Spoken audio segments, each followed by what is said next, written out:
able to lend us one of their talents for the weekend. It means a lot, and it means a lot to, I think, to the size of the convention and how much you all have brought to it. So I'm really honored to be doing this for y'all.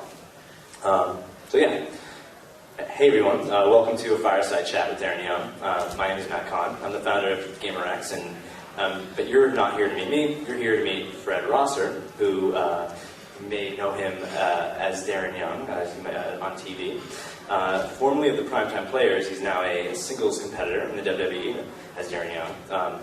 If you don't know anything about his backstory, Fred actually made headlines last year when he came out to TMZ right before SummerSlam.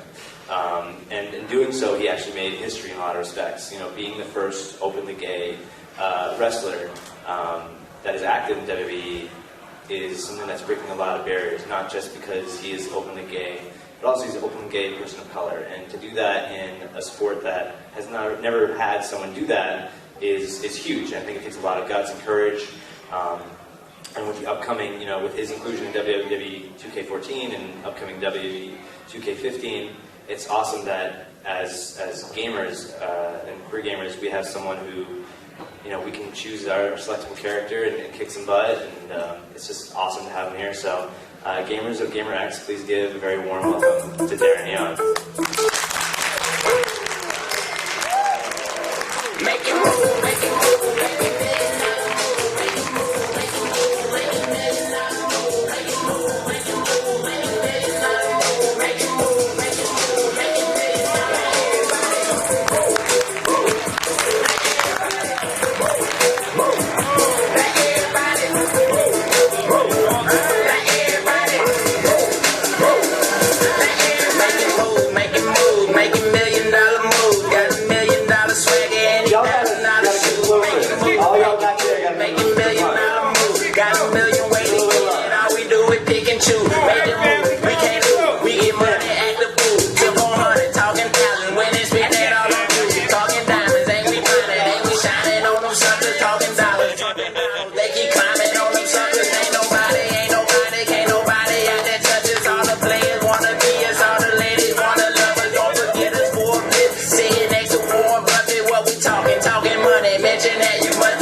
happy to be here. GaymerX 2, right? Yeah, GaymerX 2, number 2. And you're our headliner. I'm so excited that I'm a headliner. You're the headliner. Well, that's a first.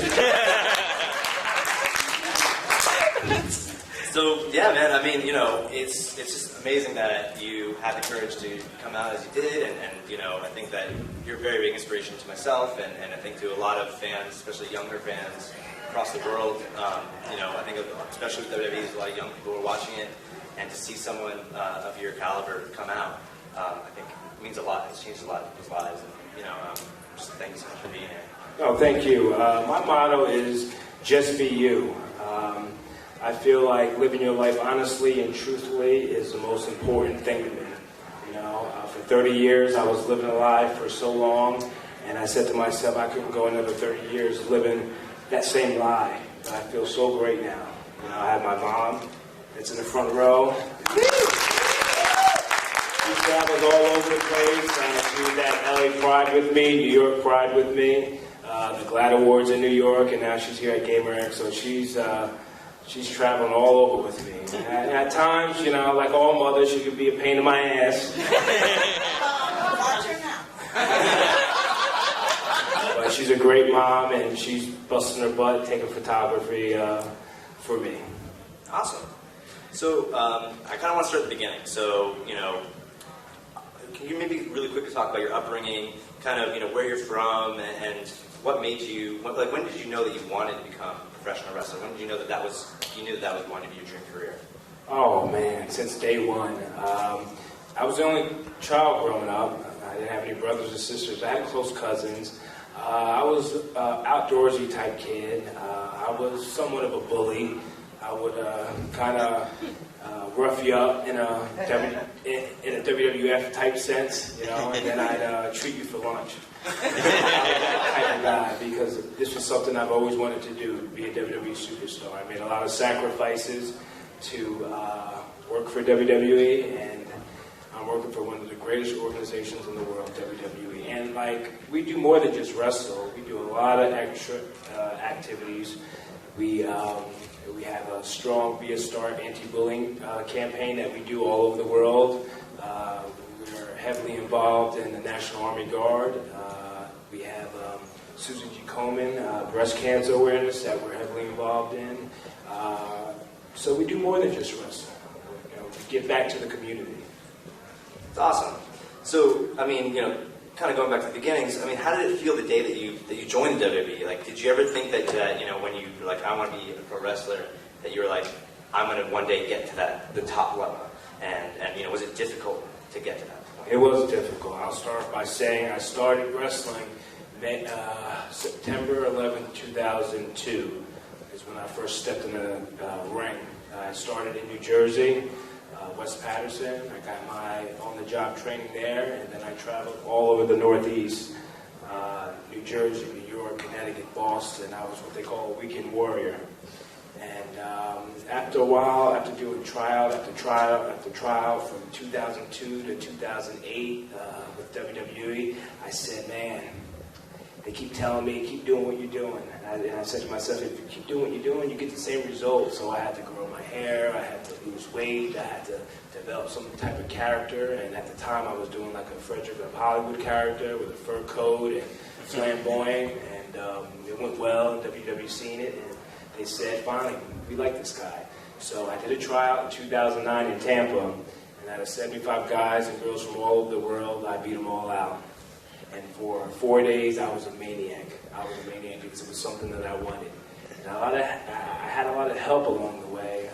One of my mentors, Dr. Tom Pritchard, who was a trainer in Tampa, Florida, who helped me out so much.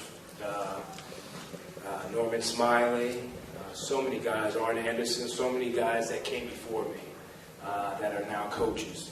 But when I got signed, it was one of the best moments of my life. Best moments of my life. Awesome. And I've actually been, following you since FCW. I remember you were at the South Beach Hardy Boys with Percy Watson, and then up to the debut with the Nexus and everything. And since going from being a weekend warrior to being a full-time WWE professional sports entertainer, can you maybe speak about kind of like the demand on you that are not just physically, but being an out celebrity? I mean, even before you had come out, but being a celebrity, have to not just do appearances and not just on Raw and house shows, but also being on TV, doing Be a Star appearances, doing all these things. Like, how busy are you? My name is Mr. No Days Off, and since I've been out with the ACL, MCL injury, everyone's saying, "Oh, you taking days off?"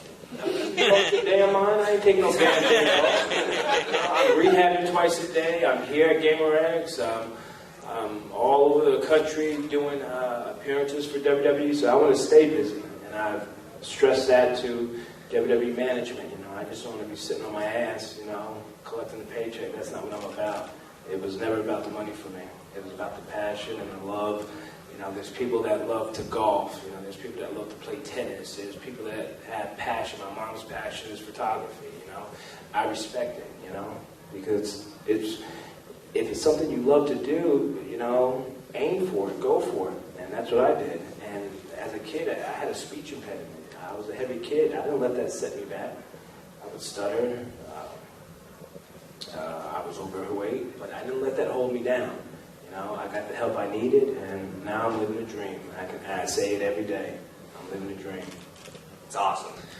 To tie it into video games, I think that 2K14 was your first appearance in the game, and obviously you announced earlier today that you're going to be in 2K15.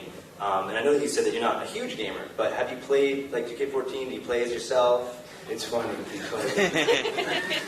because around the holidays, I have younger cousins that are always playing the video games. So I'm like, all right, I'll play with you. So it starts to get competitive. And I'm 30 years old, and I'm competing with these 7, 8-year-old kids that are whooping my ass. And I'm like, damn. So it gets competitive. And after a while, my hands start cramping up, and these kids just keep going and going and going. And it gets very competitive, and I love it. But definitely around the holidays. Sometimes if I go home to New work with one of my best friends, Trouble. Him and I'll play Grand Theft Auto. All right. So, my mom, what games do you like? She's a gamer. She's more of a gamer than I am. What games do you play, Mom? Grand Theft Auto. Grand Theft Auto? Baseball. And baseball. And Nikki, what games did you play when you were younger? I like fighting games. Like, I don't know if you guys know, like, Darkstalker. Yeah. What else? Tekken, of course. Who's your favorite character? In both. Both. I like, Felicia. Of course. You gotta get it. Of course. Tekken? A little bit of a gamer. Tekken. What's that? The cheetah-looking guy. King? King. The wrestler.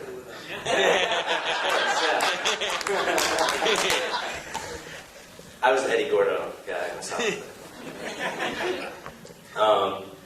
Cool. Well, I mean, are you excited about 2K15? I don't know if you can say it, but have you already done like mocap for it? Or? No, not yet because I've been rehabbing, I've been hurt, but that's definitely gonna happen. And it's cool how they do it. I don't know if anyone knows how they do it. How they scan you and they get every detail of your body and the way you move. It's just amazing how they just put it together. It's amazing. And I've heard that 2K has a brand new studio now for 2K15. Where's it? In California? Maybe? Yeah, I think up in Marin. Because I think previously it was all Ukes and 2K and now 2K14 was like a weird kind of middle year because it went from THQ to 2K, but now this is a full 2K year. So I heard that they have a brand new studio. Jared is the guy from WWE Games upstairs, so it's not. Oh, wow. Yeah, but I definitely need to get scanned because I got this new hairdo and this new goatee. I don't know if I'm going to keep it. Nikki likes it, my mom likes it, but I don't know, it makes me look too old. I don't know. What's that? They like it. Sexy? Thank you. I might keep it. But I think WWE gets like, changes looks up and stuff like that. Okay, I'm just being me. I'm having fun. Nice. So, let's kind of talk about your coming out. So, from how I understand it, in terms of like, it seemed like you were really exhausted coming off the plane, and someone from TMZ came up to you and was like, "Hey, you think that gay wrestler can make it?" And you're just like, "Yeah, like I'm doing it. I'm living the dream." I mean, what was that like? Were you afraid? Like when you said it, were you afraid right after you said it that you had made a mistake? Were you scared afterwards that people would say bad things, or what was that like? I mean, I was scared. I've been approached by TMZ a couple times, just shooting the shit. But when they approached me at LAX and they asked me random questions, and I said, "Yeah, I'm very excited to be in LA. LA is one of my favorite cities." And then they hit me with that question, could a gay WWE superstar succeed? And I felt like it was the right place and the right time. And I said what I said, and I walked away confidently. And I was like, holy shit, what the hell did I just do? Really, you think like, oh man, how is TMZ going to air this? How are you going to be perceived? And I went straight to my hotel room, and I was sick as a dog, thrown up. I didn't know what to do. So I called my best friend Trouble from New York, and I said, Trouble, what should I do? Like, I don't know how TMZ is going to make me look. He said, you need to call someone from WWE and let them know, so they aren't caught off guard. So I called someone from WWE, and they said everything would be okay. The next day, I had to be a star rally in LA, and I told Stephanie McMahon, I said, Stephanie, I can't do it. I'm a nervous wreck. Media's everywhere, I made a mistake. And she assured me everything would be okay, and I would do well, and I'm glad I did it. Now I'm addicted to doing these Be a Star campaigns now. I mean, were you kind of surprised, I think, and I actually was very surprised by just how supportive WWE was. I mean, to get tweets from Stephanie and Vince and Triple H and a lot of the different superstars. John Cena put out a video. I actually met with John Cena at the WWE Network launch in Las Vegas, and we actually talked about you being here, and he said only the nicest things. Yeah. And I mean, were you surprised? Did you expect that there would be any kind of like backlash at all? It was the fear of the unknown. I didn't know how I would be perceived, but with guys like Mark Henry and my boy Titus O'Neil and Randy Orton, CM Punk, guys that, you know, a little rough around the edges, but SummerSlam, CM Punk had that match against Brock Lesnar, and he was all banged up. He came to me in catering, and I'm going to bring his name up because he, you know, he didn't have to do what he did. He came up to me in front of everyone and told me to stand up. So, all right, I'll stand up. He was like, give me a hug. All right, I'll give you a hug. I'm proud of you. If you have any problems, you let me know, and I'll take care of it.